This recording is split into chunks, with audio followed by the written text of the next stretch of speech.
Welcome everyone to VIP Story Trading VIP Pre-Market Prep. It's Wednesday, January 11th, 2023. Don't forget, today, 3 p.m., we have an event with Matt Kolb, ACTG, and what YTRA, YTRA. And then 4 p.m., of course, we have a post-market wrap. And then 4:30 to 5:30, we have our weekly collaboration meeting on Zoom. So yesterday, another killer day. We're just like spitting fireballs out here every single morning between myself and Vegas, who's doing a great job. So we'll get to some of those. First, Tesla. Even Tesla, Vegas said she liked Tesla as a swing right now. Came out with good news this morning. Two catalysts this morning. One is 770 million gigafactory expansion in Tesla, and the other one, which not in the news feeds yet, but it's out on Twitter, is they're getting close to signing for an Indonesia factory that's going to produce 1 million vehicles a year. So those two catalysts are moving Tesla up. Let's look at the technicals here. You have resistance at 123.52. That's yesterday's high. And then the 20 DMA, I believe here, just looking at these candles. Yeah, I'd go with the 20 DMA there at about 128 to maybe it can beat it, but let's just say the 20 DMA. All right, let's take a 20 DMA touch. Actually, today it's going to be around 129.70. Okay, 123.50 or so, and then 129.70.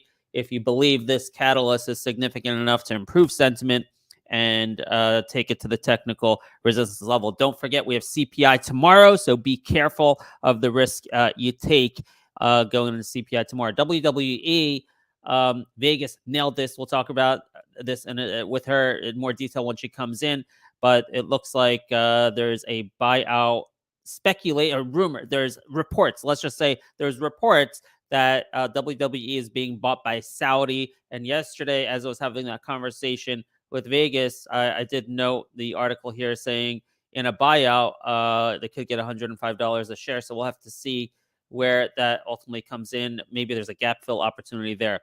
STNG, this was brought to us last night by Matt. And I think Sanjo is also collaborating nicely on it in the VIP research room. They were expecting an announcement out today. Announcement did come out. Man, very interesting. I didn't know about this stock before, but if you look at the newsfeed, I mean, unbelievable amount of interesting activity, massive company repurchases, massive insider buys, and insiders even buying stock options. So a lot of interesting things going up in this oil or energy transportation stock, it seems. So this morning they put out some data on, you can see it right here. This stuff is beyond my level of knowledge, so I don't know much about this. So will it move up on today's catalyst? I'm not sure. Just putting this out there. If that news is good, it looks good on the surface, right? It bounced off the 20 DMA. And I will note these numbers are significantly higher than the last time they reported their numbers back in a few weeks, about a month ago. The stock was 56 and numbers are much higher, but it only includes like 10 days of data, right? So I'm not sure if that's going to move the market, but that's on our radar for a possible move back towards the high. I'm looking forward to Matt's and Sanjay's thoughts on the impact that this morning's PR might have. Microsoft, I continue to be very bullish on Microsoft because of this Chat GPT. I think the market is going to be underestimating the impact that this deal is going to have on the stock. First of all, a deal didn't happen yet. I'm speculating it will. But this Chat GPT, I think you can't just do the math on it and say, okay, they're making an X dollar investment divided by the market cap. Oh, it's only 0.25%, 0.5%. It's immaterial.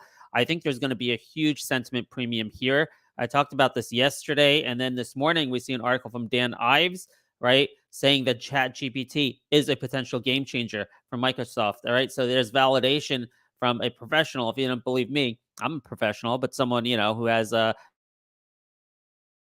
dollar price target from Ives. So this story is gaining legs in terms of the importance of ChatGPT and the sentiment of what it could do for Microsoft in the long term. Certainly something you can't quantify now, but qualitatively something that I think a lot of hedge fund managers will jump on, and retail as well, as this news starts becoming more concrete. And eventually, if they do go ahead and consummate that deal and that news comes out, I think Microsoft could make a good pop. And you see the 235 to 240 would be the first resistance levels, but be careful with CPI tomorrow.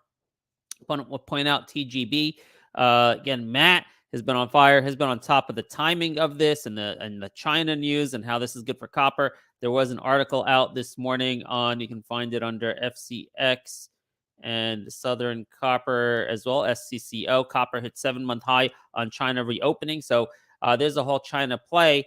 That's not the only catalyst. This has been on our radar because of an investment from the Japanese company for $50 million, an option for another $50 million, which values just their copper mine at $1 billion, market cap $500 million. So big tailwinds there. Fundamentally, that gives me conviction. That gives me downside protection to be able to be in this trade. We initially called a 175 swing target. It beat that 175 target, and now I'm holding for the catalyst. I'm not sure it's just going to swing, but based on what Matt's saying, the next catalyst is permitting, and also Carl was telling this. We're waiting for a permit for the copper mine to be issued, and they're expecting that to happen imminently, or at least in the near term. And when that happens, this could be trading at 250 or above. So that's what I'm waiting for. Waiting for that binary event to get that permit, and then we can maybe take that up to 250 or higher. CVV, this has been on our radar thanks to Julian. Julian did a lot of research on CVV. This is a silicon carbide production company. We talked about this many months ago, so it's been on my watch list. Last night, 3 big catalysts happened all in one day. Oh my gosh, what are the 3 things that happened? First of all, the one obvious thing that's in the newsfeed. After hours, they get 10 PVT 150 systems for silicon carbide growth. Okay, Sanjay is estimating that's $8 million in orders that will all happen in the first half of 2023. They only do $4 million a quarter in revenue. So this is a material deal with significant upside to the revenue here in the first half of 2023. Catalyst number 1. Catalyst number 2, insider buy, at least a 10% holder in the last couple of days. In fact, this movement that's happened here, this is very low volume stock, I get it. But here, these 2 days, this movement happened because of insider buys of like that represented like 40% of the volume by a 10% shareholder, right? So it wasn't an insider buy, it was a 10% shareholder bought more of these 2 days. It represented 40% of the volume. Then you get this big deal coming out in after hours yesterday. Third catalyst, on semi. There was a note out by an analyst on semi regarding silicon carbide yield. That silicon carbide yield from their GTAT company they acquired is too low, and that may mean more business for companies like CVV to help get better yield and silicon carbide growth. So very interesting bullish comments coming out of CVV. Very hard to get into this, though, because the volume is very low, only 6.76 million shares outstanding. So when I'm looking at this here, last night it went to like 740 as a high. It's now pulled back to 680, 690. The play for me here is, look at this high here, 658. That's 52-week high. To me, that's like the bottom. When you have like material news like this, and it was so close to it yesterday, like 630. So 650, I'd be like thrilled to be able to buy at 658. Now I added some at 630, but not in size. Only a couple thousand shares I could get at 630. But I'd like to get big size, and if I can get a pullback there, that would be ideal. So I'm just going to be monitoring this to kind of see where that pullback is going to end, or monitoring level 2 to see when the right time to jump in. I don't think I want to chase this because it's just too thin. But look at the 5-year chart to get an idea where it could go on this news. I'm thinking this can make a move to like high 7s to possibly 8 in the near term. So CVV, something interesting to look at. Maybe not for everyone because big money can't really play with this since it's so thin. All right, AIRG yesterday took this for a swing trade because of news. We right at the end of our show yesterday, Deutsche Telekom. So I got into this between $7 and $7.10. Did it close at 7.29? It closed at 7.46. So this is just a 3-share print from some desperate short, I guess, retail short. So $7.46 is where it closed. So that was a great trade on a Deutsche Telekom deal, which looks very significant for a $76 million market cap company. So the swing targets are 750 and 8. So I'm still in this, haven't sold any. I'm looking forward to maybe achieving my target here. And 8, that'll be a nice little one-day trade based on catalysts and sentiment and fundamentals and technicals. Really good 4-pillar trade on CVV, on AIRG. QUIK, I've been holding this for a long time. We heard yesterday, Needham Conference. They spoke yesterday at 3:45 p.m. Very interesting. It looks like a few interesting nuggets were thrown out there. I'm not going to make a near-term price prediction based on this. You can see it closed above the 50 DMA. Maybe it makes a move to the 200 DMA, but I'm a little bit neutral on the impact of yesterday's Needham conference, whether that's enough to move it to 650 or not. We may need to wait for earnings, and we may need to wait for additional catalysts and additional deals being announced. And the biggest catalyst for QUIK mentioned on the call yesterday is this deal, this up to $72 million deal with Department of Defense, are they going to get a second tranche? I think the first tranche was around 7 million or 9 million, something like that. So are they going to get additional deals? They said that will happen in the summertime. And any announcements about that? So we're like 5 months away minimum before we get huge catalysts for QUIK. Now, he said between now and then, there could be additional deals announced, right? So QUIK, I still like it. I like the long term on this. The very short term, can it move to 650? Yes, but I'm not highly convicted on it because I don't think there was anything said on yesterday's call that would excite someone to say, I got to buy right now. All right, that's QUIK. Okay. By the way, they're working with SKYT. Someone's been telling me about SKYT for a long time. Someone not part of our community who's into AIR, who found me because of AIR, said, hey, Ben, take a look at SKYT. This has been on my radar. I provided the analyst report in the VIP research room. And it just so happens, and they mentioned it yesterday, QUIK was mentioning SKYT. They're working on this together. So SKYT is a fab, semiconductor fab. And, so just putting this out there for research purposes, not making any price predictions. I just want people to know that this may be connected to the QUIK story.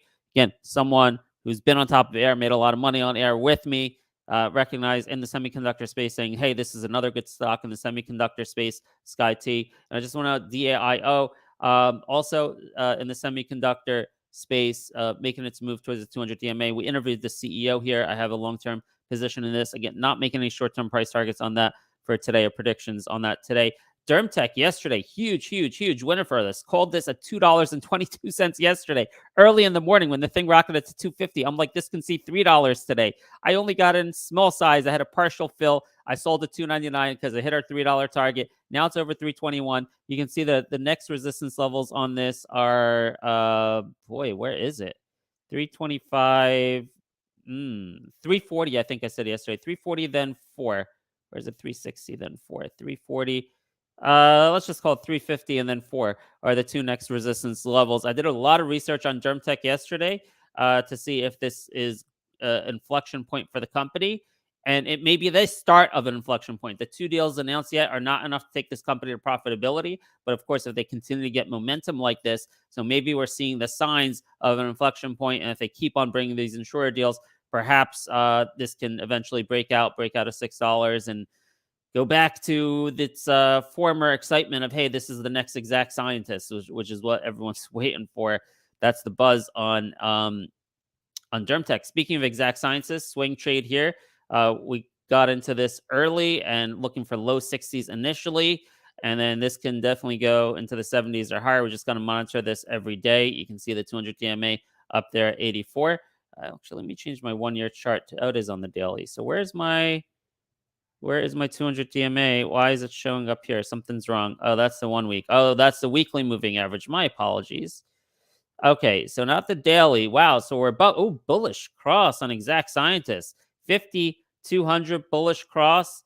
Wow. Okay, and then when he switched to the weekly, now when we switch to the weekly, so things looking really good over here. So on a longer term, I think this can keep going over the next many months, potentially another 10, 20, $30 in it. Very interesting chart on Exact Scientist and the news, right? That's why we're in it. We don't just do charts and numbers. They beat earnings and they guided for reaching profitability sooner rather than later. So really good stuff coming out of Exact Scientist, Exact Sciences. DermTech, ACTG, we're interviewing Matt Kolb, the expert on these two stocks, very, very close to management, 3 p.m. today. The information's in the app. And then SMSI, I just want to point out this chart's been very strong and there's been a lot of chatter lately. You can see it's up against 200 DMA resistance right now. If you go to the weekly 50-week resistance, a little bit higher. So we're bringing the expert on SMSI, Brian P., to our community for a session next Wednesday around 4 or 4:30. It's in the app. You can see the time and the information on that. That's not going to be recorded. So let's tune in to get all the updates on SMSI to see if the fundamentals, if we can predict basically what the technicals are going to do based on what the fundamentals are showing and based on what the market research is showing for SMSI. He's an expert on market research and product updates, things like that, which don't hit the news feeds. Brian really on top of all of that. He'll give us the update next Wednesday. LUCD, we've interviewed the CEO. Very interesting business model. Stock is down in the gutter. They're going to give a business update together with their parent company, PAVM, on January 17th. That's already a week away. Wow, that's next Tuesday. Markets close Monday, by the way. So that could be a catalyst. That could be a catalyst for this stock to move. I might take a position in LUCD for an event anticipation run between now and Tuesday to about 146. That's not a real print there. So it's like 130 close. Yeah, maybe you can get a 15-cent low risk move out of that event anticipation into next week. All right. Where are we? We're waiting for Vegas to come. And while we do that, just want to point out AIR. Yeah, AIR, I've said for a few days, I think this is going to 30s. I'm sticking with that. I think eventually this is going to $50 to $100 in the next 12 to 24 months. And I think in the next 3 to 4 years, potentially this is a $200 to $300 stock. So that's all based on the research we've done and the conversation we had with the CEO. So I'm just holding tight on this and happy I own that stock. DRIO up against resistance. I think we need news right at the 200 DMA. Now, if it breaks the 200 DMA, it did intraday, but the next target a little bit higher, 560 to 570 potentially on the 50-week moving average. But I'd really like to see news out of DRIO to justify that move and sustain that move higher. Clearfield, that's been a fail this week. I was hoping for a breakout. Didn't happen after Needham. Just holding on at this point. We may have to wait for earnings or an analyst to come in, analyst upgrade, something like that, analyst initiation. But otherwise, earnings are in about 2 weeks, so stay tuned for that. Just want to note, hold on, I just want to make sure we're all good on Vegas. Okay, so she's probably just running a minute or so late. Okay, so what else I want to point out? CANO, a lot of strong charts in these risk assets. Like you saw DermTech, right? Same thing over the 20 DMA on CANO, possible move to 2, high risk because there's concern about their cash over at CANO, so be careful about that. AMLI is LIAC-F. Okay, I don't have the full chart here. Actually, the chart really looks pretty, and it looks like it could have another couple bucks moving it, to be honest with you. But you can't see it here. You'd have to go on another platform. But AMLI, I will be monitoring this closely, and when they announce the date for the uranium spinoff, I will pile in again in size. I think that's going to pay off in a similar way as the one that we just did. So stay tuned for that. CTMX, inside day yesterday, consolidating. I think this is in good shape for a move to 3+. I did a lot of research on this last night. Potentially a move to 4 to 6, but this is a biotech. The research I've done basically showed me there's a lot of risk here long term, right? So you really don't know what's going to happen with these products. I can't get into all the details of why that's my conclusion, but it's just like any other biotech. Now, there is a possibility they'll be bought at some point later this year, and it could end up being a great investment. But biotechs are very hard to hold as long-term investments. They usually don't work out. So, but in any case, the catalyst and the sentiment behind this Regeneron deal and the Moderna deal, very good for a move back towards 3+ and then 4 to 6 possible. Okay.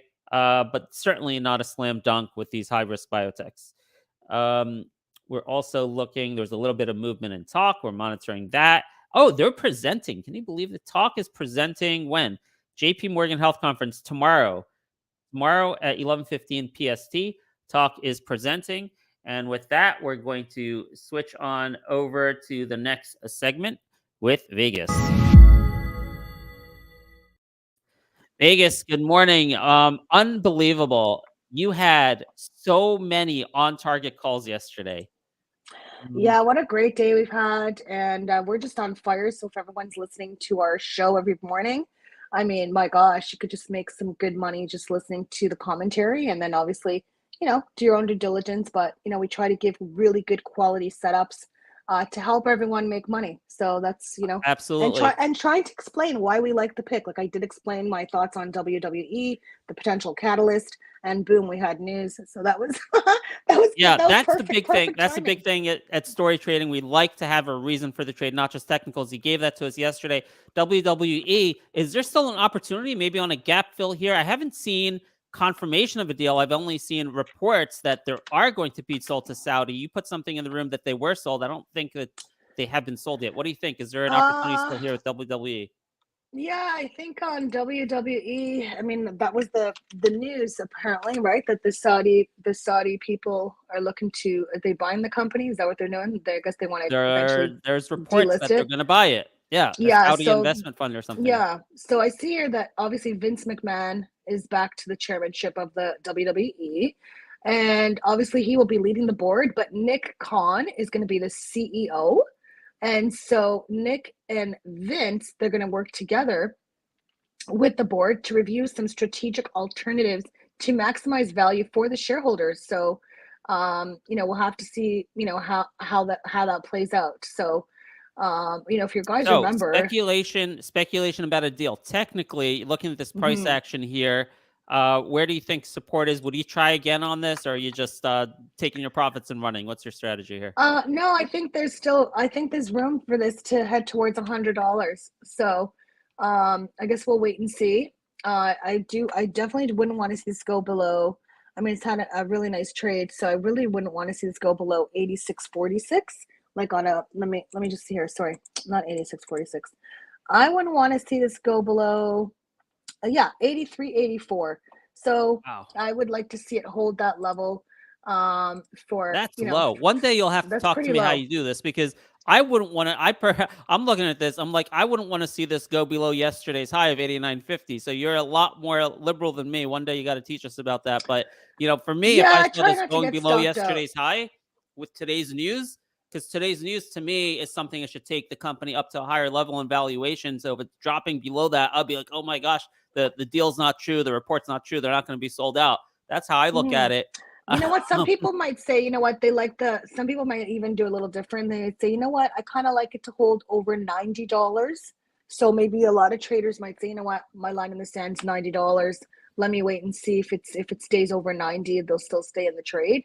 Because usually whenever a stock gets over like a $90 level, it's pretty easy for it to head towards 100. So that could be probably another level where traders might actually Mhm. hold and then see how it plays out. But yeah, we'll definitely Okay. see how this one goes. And Let yeah, I can't believe he's Awesome. back. He's like Let 77 years old. He should Let's retire. move to Tesla. You had another good call. You said you like Tesla. We're talking about any swing ideas, and you're like, I like Tesla here, you mentioned. And two catalysts this morning for Tesla. If you saw them, 770 million for a gigafactory expansion in Texas. And then the other is they're closing in. It's not confirmed yet, but they're trying to close in on a factory in Indonesia, which would bring them a capacity of 1 million cars a year. And you can see the Hmm. stock is moving up pretty sharply on that in pre-market. You think there's an opportunity here today in Tesla? Yeah, I think what's really nice with Tesla, definitely an opportunity. Don't forget they have Investors Day March 1st, and the Indonesia plant. I mean, my God, a million cars a year would be insane. And this is going to be huge for the expansion in Austin because it's going to bring the square footage to like bring it up to 5.6 million square feet. I think what's important with Tesla is they are prioritizing obviously the volume over the margin. So, you know, a lot of analysts are looking for this maybe later this year to head back towards that $200 level, maybe 217. But definitely liking Tesla in particular for today. I really want to see Tesla over 123.50 if it can go. And if it does break 123.50, we should see a move heading towards 130. So that is the We are level. completely on the same page. That's what I Are like, we? Vegas. Validation. Love it. That's what I put Love in it. the room this morning. Yeah. 123.52 is yesterday's high. 129, Ooh, 130 is the 20 DMA. So nice. I love it when our technicals We're match. in Now that gives me twins. more conviction. Maybe I'll play We're in that today, twins. Vegas. Yeah, definitely. And you know what? I just want to mention AMC. I know a lot of people like to swing trade in the community. So I do want to mention AMC because there was a lot of, you guys know, I like to follow the money flow. Like, where are these fat cats Wow, going? look at that. So there's been a lot of money flow in AMC movie theaters.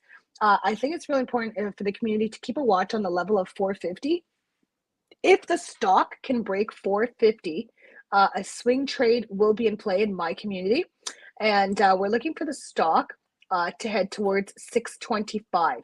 So we will be taking a swing if AMC Theaters breaks 450 today.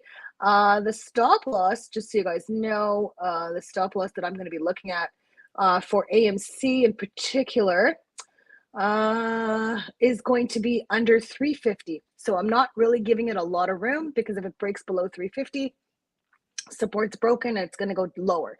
So 450 break, we are looking for this to go towards $5 hopefully today if we can break 450. And then my targets are going to be in 50-cent increments, like $5, $5.50, $6. The most I see really is like around 625. But we are not going to be day trading it. We're going to be swing trading the stock. And we're going to go long on the options. We're going to go into the February 17 $5 calls. So we'll be looking at that today. I will be. Your track record has been awesome, so I'll be monitoring this one. Not necessarily my trade. I'll just watch it because I don't like the fundamentals here, so it doesn't really fit into the trades I like.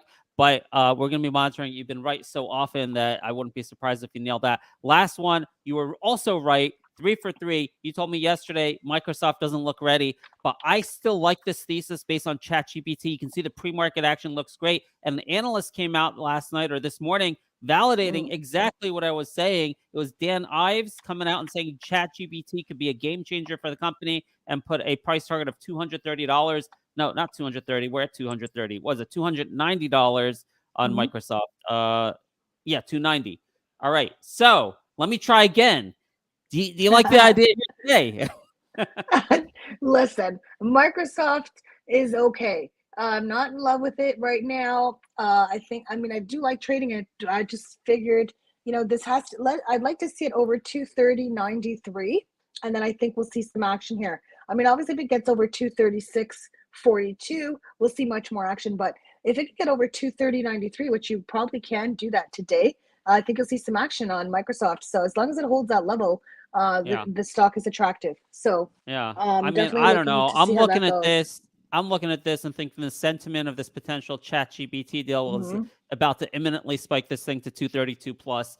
But noted, you've been so accurate. Appreciate your time. We got to get going. And speaking of your community, you mentioned it before. You can follow Vegas at I Love Stocks One. Find all our content there. Find how to get to our community there. Vegas, let's kill it again. Yeah, everyone, congrats. And we look forward to sharing more great content together. And I look forward to, we have some other things planned in the pipeline for you guys, and hopefully get you guys ready for the week each week. And look forward to being here on again and sharing some great content. So have a great trading day, everyone. We'll see you again soon. Yep. Take care, everyone. Have a great day. And we'll see you at 3 p.m. for the call on ACTG and YIRCHA, and then our programming after hours as well. Take care.